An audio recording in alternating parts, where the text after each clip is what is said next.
ಮೈತ್ರಿ ಆದರೂ ಮುಗಿಯುತ್ತಿಲ್ಲ ಸೀಟು ಹಂಚಿಕೆ ಸರ್ಕಸ್.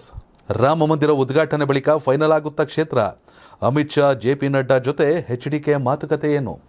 ಹಾಯ್ ಹಲೋ ನಮಸ್ಕಾರ ವೀಕ್ಷಕರೇ, ಕರ್ನಾಟಕ ಟಿವಿಗೆ ಸ್ವಾಗತ. ನಾನು ಯೋಗೇಶ್ ಈಶ್ವರ. ವೀಕ್ಷಕರೇ, ಸೀಟು ಹಂಚಿಕೆ ಮ್ಯಾಟ್ರೇ ಅಲ್ಲ. ಪ್ರಧಾನಿ ನರೇಂದ್ರ ಮೋದಿ ಅವರಿಗೆ ನಮ್ಮ ತಂದೆ ದೇವೇಗೌಡರ ಮೇಲೆ ತುಂಬಾ ವಿಶ್ವಾಸವಿದೆ. ನನ್ನ ಮತ್ತು ನನ್ನ ಸಹೋದರ ರೇವಣ್ಣ ಅವರನ್ನು ಕೂಡ ಪ್ರಧಾನಿ ಮೋದಿ ಅವರು ತುಂಬ ವಿಶ್ವಾಸದಿಂದ ಮಾತಾಡಿಸಿದ್ರು. ಎಲ್ಲವೂ ಕೂಡ ಮೈತ್ರಿ ವಿಚಾರದಲ್ಲಿ ಸರಾಗವಾಗಿ ಸಾಗಿದೆ. ಸೀಟು ಹಂಚಿಕೆ ನಮಗೆ ಮ್ಯಾಟ್ರೇ ಅಲ್ಲ ಅಂತ ಕುಮಾರಸ್ವಾಮಿ ಅವರು ಲಾಸ್ಟ್ ಟೈಮ್ ಡೆಲ್ಲಿಗೆ ಹೋದಾಗ ಹೇಳಿದರು. ಆದರೆ ಇನ್ನೂ ಸೀಟು ಹಂಚಿಕೆ ಪ್ರಕ್ರಿಯೆ. ಚಿನ್ನವನ್ನು ಮಾರುವ ಬುದ್ಧಿವಂತರ ಆಯ್ಕೆ Hindustan gold company. Hindustan gold company ಇದು ನಿಮ್ಮ ಕಂಪನಿ ಅಲ್ಲ, ನಮ್ಮೆಲ್ಲರ ಕಂಪನಿ. ಚರ್ಚೆಯಲ್ಲೇ ಇರುವಂತ ಕಾಣಿಸ್ತಿದೆ ಅನ್ನೋದಕ್ಕೆ ಉದಾಹರಣೆ, ಇದೀಗ ಮತ್ತೆ ಡೆಲ್ಲಿಗೆ ಹೋಗೋರು ಕುಮಾರಸ್ವಾಮಿ ಅವರು. ಜೆ.ಪಿ. ನಡ್ಡಾ ಅವ್ರನ್ನ, ಅಮಿತ್ ಶಾ ಅವ್ರನ್ನ ಭೇಟಿ ಆಗವ್ರೆ. ಭೇಟಿ ಬಳಿಕ ಬಂದಿರುವಂಥ ಔಟ್ಪುಟ್ ಏನಂದರೆ, JDS 6 ಕ್ಷೇತ್ರಗಳ ಮೇಲೆ ಕಣ್ಣಿಟ್ಟಿದೆ ಅನ್ನುವಂತಹ ಲೆಕ್ಕಾಚಾರ. 6 ಕ್ಷೇತ್ರಗಳಲ್ಲಿ ನಮಗೆ ಅವಕಾಶವನ್ನು ಮಾಡಿಕೊಡಿ ಅನ್ನುವಂಥ ಲೆಕ್ಕಾಚಾರ.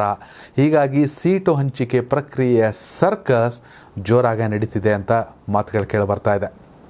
ಮತ್ತೊಂದು ಕಡೆ 22ನೇ ತಾರೀಕು ಅಯೋಧ್ಯೆ ರಾಮ ಮಂದಿರ ಉದ್ಘಾಟನೆಯ ಬಳಿಕ ಸೀಟು ಹಂಚಿಕೆ ವಿಚಾರ ಫೈನಲ್ ಆಗುತ್ತೆ ಅನ್ನೋ ಚರ್ಚೆ ಕೂಡ ಹೊರಬಿದ್ದಿದೆ. ಹಾಗಾದರೆ JDS ಕೇಳ್ತಿರುವಂಥ 6 ಕ್ಷೇತ್ರಗಳು ಯಾವುದು? BJP 4 ಅಂತವ್ರೆ, ಹೆಚ್ಚು ಕಡಿಮೆ ಅಂದರೆ 5 ಅಂತಾರೆ. ಆದರೆ JDS ಯಾಕೆ 6 ಕ್ಷೇತ್ರಗಳಿಗೆ ಪಟ್ಟನ್ನು ಹಿಡಿದಿದೆ ಅನ್ನೋದು ಕೂಡ ಸಾಕಷ್ಟು ಬಿಸಿ ಬಿಸಿ ಚರ್ಚೆ.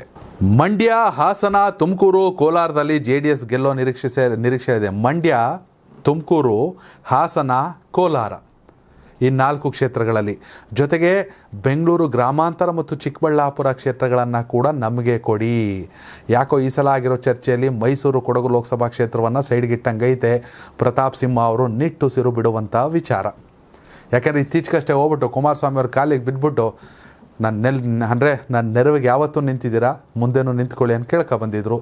ಸ್ವತಃ ಅವರೇ ಅದನ್ನ ಬರ್ಕೊಂಡಿದ್ರು ಕೂಡ. ಇದೀಗ ಇನ್ನೆರಡು ಎಕ್ಸ್ಟ್ರಾ, ಒಂದು ಚಿಕ್ಕಬಳ್ಳಾಪುರ ಮತ್ತು ಬೆಂಗಳೂರು ಗ್ರಾಮಾಂತರ ಕ್ಷೇತ್ರವನ್ನು ಕೂಡ JDS ಕೇಳುತ್ತಿದೆ ಅನ್ನೋ ಚರ್ಚೆಗಳು ನಡೀತಾ ಇದೆ. ಬಟ್ ಮೈತ್ರಿ ಆಗಿರೋದಂತೂ ನಿಜ, ಆದರೆ ಸೀಟು ಹಂಚಿಕೆ ಅಂದುಕೊಂಡಷ್ಟು ಸುಲಭ ಅಲ್ವಾ ಅನ್ನೋ ಒಂದು ಅನುಮಾನ ಶುರುವಾಗಿದೆ. ಇಲ್ಲಾಂದರೆ ಕುಮಾರಸ್ವಾಮಿ ಯಾಕೆ ಪದೇ ಪದೇ ಹೋಗಬೇಕಾಗಿತ್ತು ಅನ್ನುವಂತಹ ಮಾತುಕತೆಗಳು. ವೀಕ್ಷಕರೇ, ನಿಮ್ಮ ಪ್ರಕಾರ JDSಗೆ BJP ಮೈತ್ರಿ ಅನಿವಾರ್ಯನೋ, BJPಗೆ JDS ಮೈತ್ರಿ ಅನಿವಾರ್ಯನೋ? ನಿಜಕ್ಕೂ ನಮ್ಮ ಪ್ರಾದೇಶಿಕ ಪಕ್ಷ ಹೌದ್ರಿ, ದೇವೇಗೌಡರು ಕನ್ನಡದವರು, ನಮ್ಮ ಕನ್ನಡಿಗರು ಪ್ರಧಾನಿಯಾಗಿದ್ದರು, ನಾವನ್ನ ಖುಷಿಯಲ್ಲಿ ತಾನೇ ಹೇಳ್ಕೋಬೇಕು. ಕರ್ನಾಟಕದ ಪ್ರಾದೇಶಿಕ ಪಕ್ಷಕ್ಕೆ BJP ಎಷ್ಟು ಕ್ಷೇತ್ರಗಳನ್ನ ಬಿಟ್ಟುಕೊಟ್ರೆ ಒಳ್ಳೆಯದು?